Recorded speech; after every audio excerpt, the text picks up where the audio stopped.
They were ready for tears, explanations, one more conversation. They weren't ready for silence. Avoidants are wired to anticipate emotional pursuit. When tension rises, their nervous system doesn't brace for loss, it braces for engagement.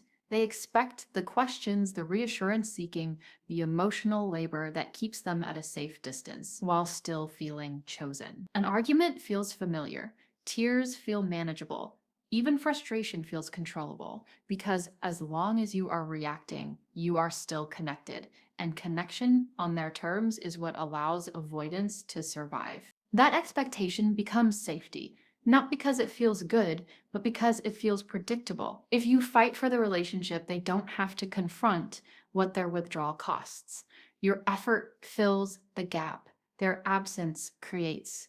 Your explanations soften their silence. Your patience delays the reckoning. As long as you stay in the emotional arena, they don't have to step fully into it. The dynamic remains intact. You leaning in, them leaning back. Tension suspended, but never resolved. This is why your fight would not have changed the outcome. It would have prolonged it. It would have reinforced the pattern where you carry the emotional weight while they control proximity. Fighting would have signaled that the connection still existed, that despite the distance, despite the unmet needs, you were still willing to negotiate your worth for closeness. And that signal is calming to an avoidant nervous system. It says, I don't have to change yet, but silence disrupts that expectation. Leaving without collapsing, without chasing, without one last emotional plea removes the safety net they didn't even realize they were standing on. There is no argument to win, no emotion to manage, no reassurance to delay the consequences. Your departure forces a confrontation they were never prepared for, not with you, but with the absence you leave behind. What breaks the pattern isn't anger. Anger still reaches toward them. What breaks it is self-possession. The moment you stop proving your love and start protecting your self-respect, the dynamic loses its balance. They expected intensity, they got finality. They expected pursuit, they got autonomy. And that contrast is destabilizing. Your leaving wasn't dramatic, and that's exactly why it landed. No emotional spectacle to dismiss, no reaction to minimize. Just the quiet reality that access to you is no longer guaranteed.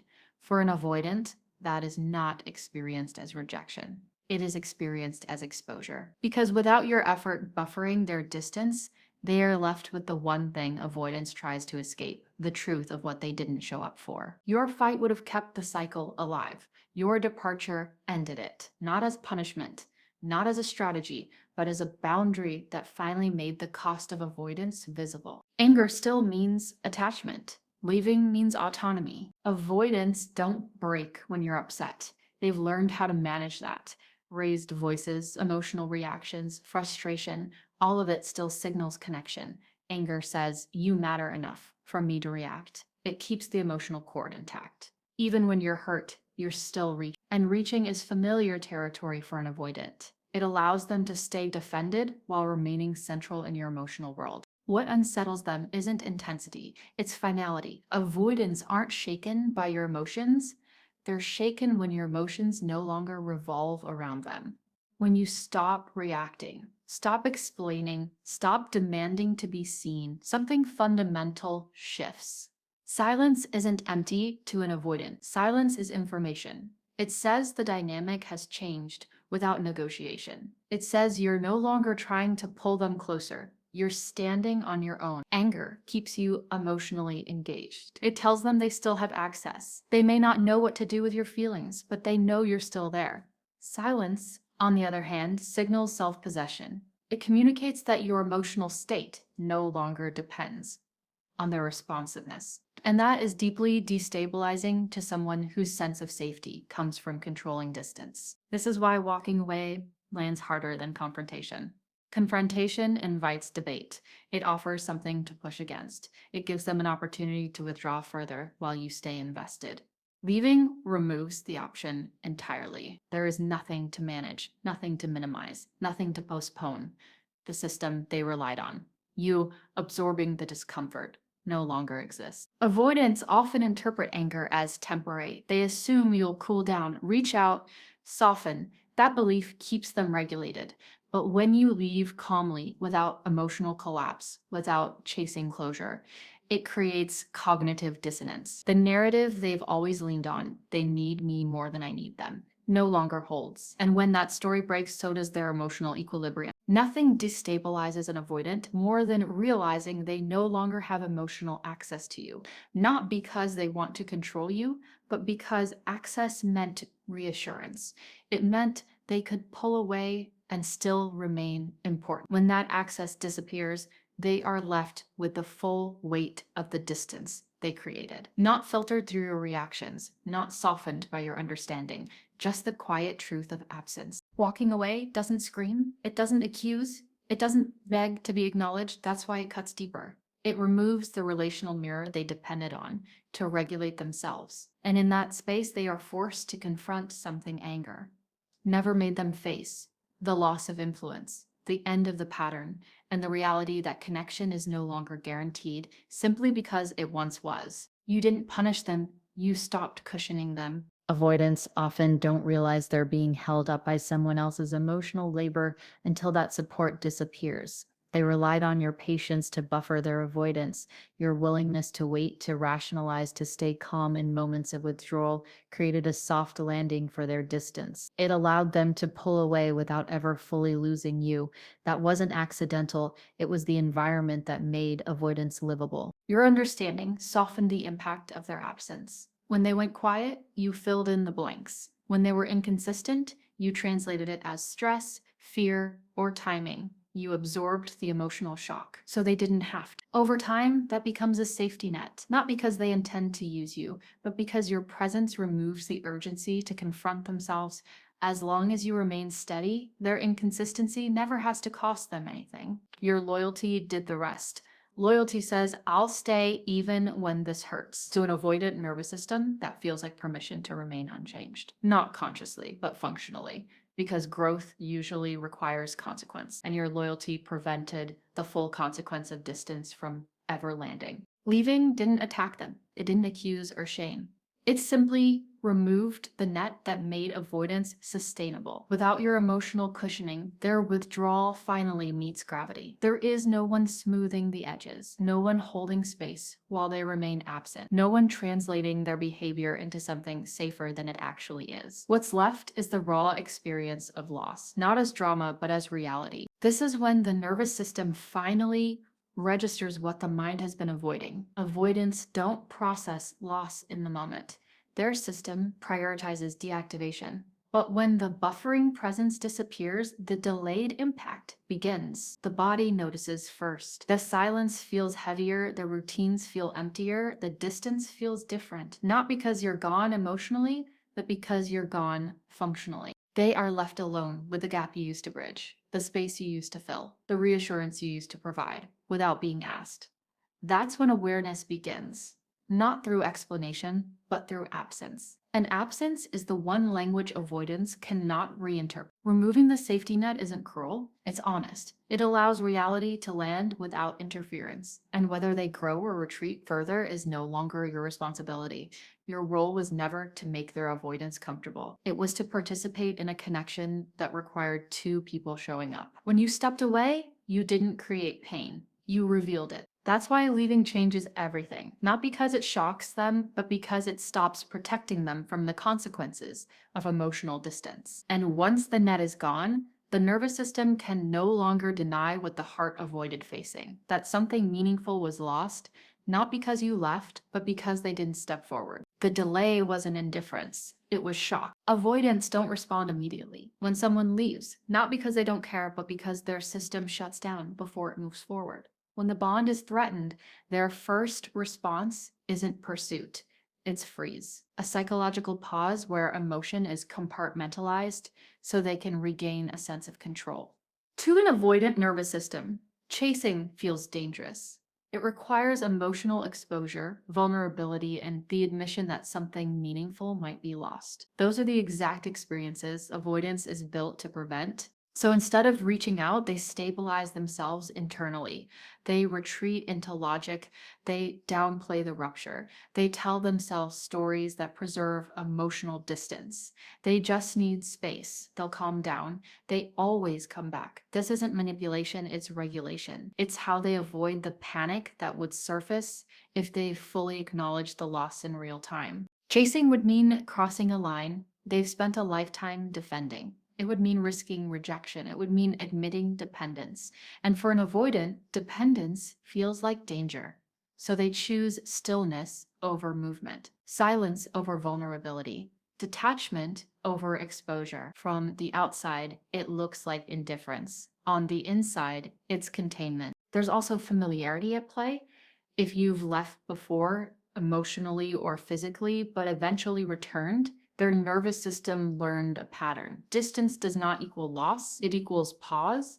So when you leave calmly, without protest, they assume the same cycle will repeat. The absence feels temporary because history taught them it always was. That belief keeps them grounded. It protects them from feeling the full weight of what's happening. This is why the initial response feels so confusing to the person who left.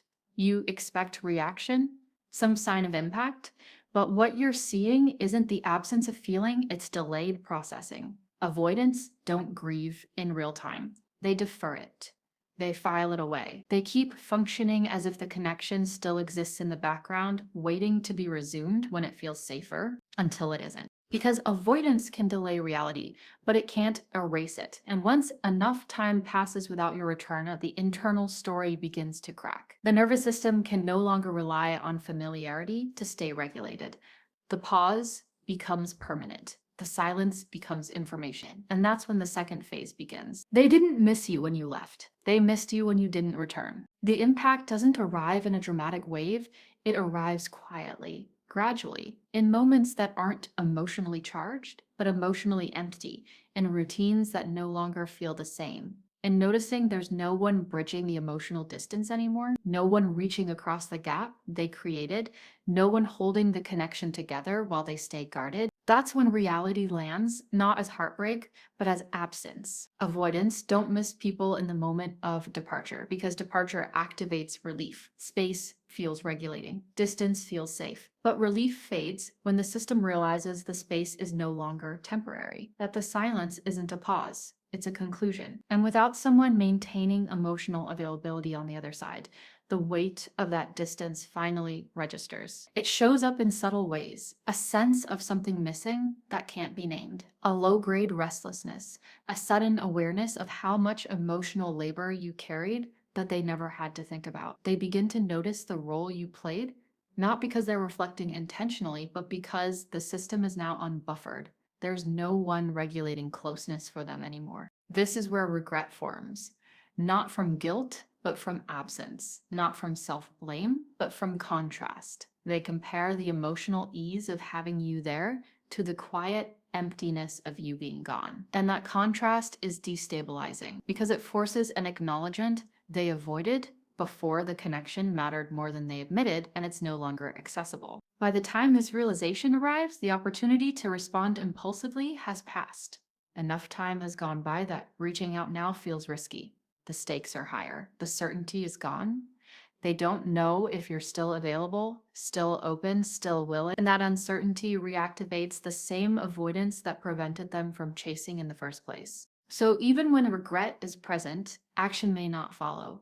Awareness doesn't always lead to repair. Sometimes it only leads to understanding, too late to change the outcome, but deep enough to leave a mark. That's why avoidants often carry unresolved attachments long after a connection ends. Not because they didn't care, but because they processed it after the door closed. This is the paradox of avoidance. By delaying emotional response, they lose the chance to respond at all. And by the time they feel the loss, the dynamic that protected them is gone. You're no longer regulating their distance. You're no longer cushioning the impact. You're simply absent. And that absence does what no argument ever could. It teaches them at a nervous system level that connection requires presence and that what is not tended to does not wait forever. Closure would have protected them. Silence made them reflect. Explanations feel mature. They feel fair. They feel like the right thing to do when you care about someone. But with avoidance, explanations often serve the opposite purpose of what you intend. Explaining gives them a narrative they can manage, a storyline they can organize, analyze, and file away without ever having to feel it. Logic becomes a shield. Understanding becomes distance. An emotional consequence gets replaced by intellectual clarity. When you explain why you're leaving, you give them something to hold on to that isn't to you a reason, a framework, a way to make sense of the loss without fully experiencing it. They can say, I get it, without actually integrating it. They can agree, empathize, even validate, all while staying emotionally untouched. That's not healing, that's containment. Avoidants are exceptionally skilled at intellectualizing emotions. It's one of their primary defenses. When you offer closure, they use it to stabilize themselves, to reduce uncertainty, to avoid the discomfort of ambiguity. Your explanation becomes a buffer between them and the raw impact of what just happened. It protects their nervous system from having to process loss in its most honest form. Silence removes that protection. Leaving without over-explaining takes away control. There's no narrative to manage, no logic to lean on, no version of events that allows them to stay comfortable while remaining unchanged. They're left with the consequence, not the reasoning, and consequence is harder to avoid than logic. Without an explanation, the mind can't resolve the discomfort. It circles, it reflects, it revisits moments it once dismissed, not because they're trying to understand you, but because their system is trying to regulate the gap left behind.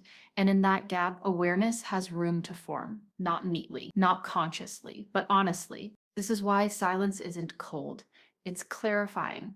It forces reflection without direction. It removes the emotional training wheels. And whether they arrive at insight or stay stuck is no longer something you're managing for them. You've stepped out of the role of emotional translator. You've let the experience speak for itself. You didn't leave to win.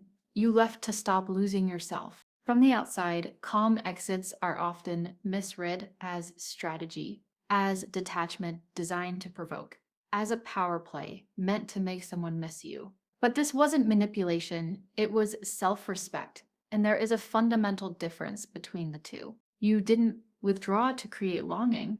You withdrew because staying required self-abandonment. Because every time you explained your needs, you felt smaller. Because every time you waited, you lost another piece of your clarity. Because the connection asked you to remain emotionally available while accepting emotional distance in return, and that exchange became too costly. Self-respect doesn't announce itself. It doesn't dramatize. It doesn't seek validation. It simply removes itself from situations that require compromise of self. And that's why this kind of leaving feels different to an avoidant. It isn't fueled by resentment. It isn't reacted. It isn't emotionally loud. It's grounded. And grounded exits are impossible to dismiss. You didn't leave to be chosen. You left because you chose yourself. And that distinction matters, even if it's never spoken aloud. Avoidance can sense when someone leaves from clarity rather than protest. There's no emotional hook to grab onto, no unresolved tension to pull you back into, just a quiet certainty that something has ended because it could not continue without harm. That clarity is felt, even if it's never acknowledged. It changes the emotional imprint you leave behind. You're not remembered as someone who tried to convince, persuade, or wait. You're remembered as someone who knew when to stop negotiating their worth. And that lands differently. Not because it creates regret, but because it creates respect. Even if that respect is unconscious, even if it's never articulated, even if it arrives too late to change anything, it exists. And that's the final shift. When you stop explaining, stop justifying, stop making your departure palatable, you reclaim something essential. You exit with integrity and tact. You don't need them to understand. You don't need them to agree. You don't need them to catch up emotionally. You left because staying would have required you to disappear, and choosing not to disappear is not a power move. It's the most honest form of self-protection there is. You stopped being predictable, and predictability is how avoidants stay safe. Avoidants rely on predictability to regulate their nervous system, not predictability in behavior, but predictability in response. They learn who will chase, who will wait, who will explain, and who will stay emotionally available no matter how far they pull back. That expectation allows them to control distance without risking loss. When someone becomes emotionally reliable in that way, the avoidant relaxes not into intimacy, but into certainty. You disrupted that certainty. You became the person who didn't chase, didn't reach out to reestablish balance, didn't negotiate your worth when connection became conditional. You didn't collapse under distance or try to manage their discomfort for them. And that single shift removed the relational map they had been unconsciously following. Predictable people are safe to withdraw from. Unpredictable ones require awareness. This is why your leaving repositions you in their mind. You no longer fit into the familiar category of emotionally available no matter what. You stepped outside the role they had assigned you, not through rebellion, but through self-possession. And once someone exits a role without drama, without pleading, without re-engagement, they are recoded internally, not as a loss to be minimized, but as a presence that chose itself. Avoidants don't respond well to pressure, but they respond deeply to shifts in energy. When someone stops trying to be chosen, something subtle but permanent changes. You are no longer someone they can pull close or push away without consequence. You become someone whose presence is voluntary and whose absence is final. That distinction matters. You didn't prove independence by distancing emotionally while staying physically or energetically available. You proved it by removing yourself entirely from the dynamic, and that clarity is unmistakable. It signals self-respect without explanation. It communicates boundaries without defense. It says, I am not here to be negotiated. In their mind, this creates a reframe they can't easily undo. They may still avoid, they may still suppress, but they can't unsee the moment you stopped participating in the pattern. You didn't ask for more, you didn't threaten to leave. You simply left when the connection required you to stay smaller than yourself. And that is why this change is permanent. You're no longer remembered as someone who needed reassurance or validation. You're remembered as someone who walked away intact, someone who didn't need to be chased to feel worthy, someone who didn't stay available while being undervalued. That imprint carries weight, even if it's never consciously acknowledged. This isn't about becoming desirable through distance, it's about becoming undeniable through self-alignment. Avoidance, don't forget the people who leave cleanly because those exits disrupt their internal narrative. It reminds them that not everyone will stay just because they always have. You stopped being predictable, and in doing so, you became something far more powerful in their mind. Not a source of safety through availability, but a symbol of self-choice. And once someone is seen that way, they are never fully reduced back to who they were before. They may never admit it, but this is the moment you became unforgettable. Avoidants don't remember the loud endings. They don't hold on to the emotional outbursts, the final arguments, the last attempts to be understood.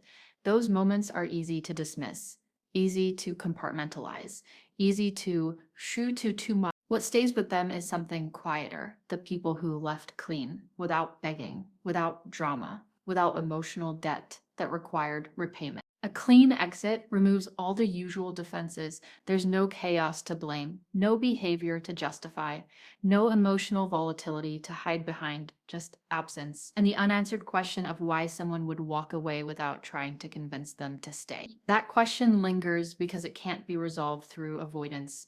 It doesn't come with a narrative that restores comfort. Avoidants are shaped by what they don't process in the moment, and clean exits force delayed awareness. Not through confrontation, but through contrast. They begin to recognize the difference between connections that demanded effort and connections that didn't. They notice which people stayed available no matter how little was offered, and which ones didn't. And that comparison is formative. Because awareness, for an avoidant, is not immediate insight. It's slow recognition. It happens over time in patterns and repetition, in realizing that certain people are gone in a way that feels different, not angry, not resentful, just gone. And that type of absence doesn't fade. It clarifies. They may never articulate it. They may never reach out. They may never name what shifted internally, but the imprint remains. The person who didn't beg becomes a reference point, a silent marker of a moment when the pattern stopped working. And that's why those exits are unforgettable, not because they were dramatic, but because they were decisive. You became unforgettable the moment you chose dignity over desperation, the moment you removed yourself without requiring them to validate the decision. That kind of self-possession is rare, and rarity leaves a mark. You didn't break them.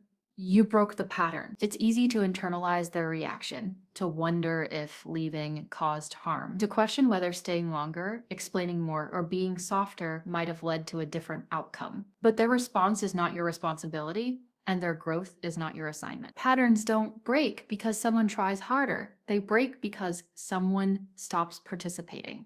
And that's what you did. You didn't fight back because you finally understood something fundamental.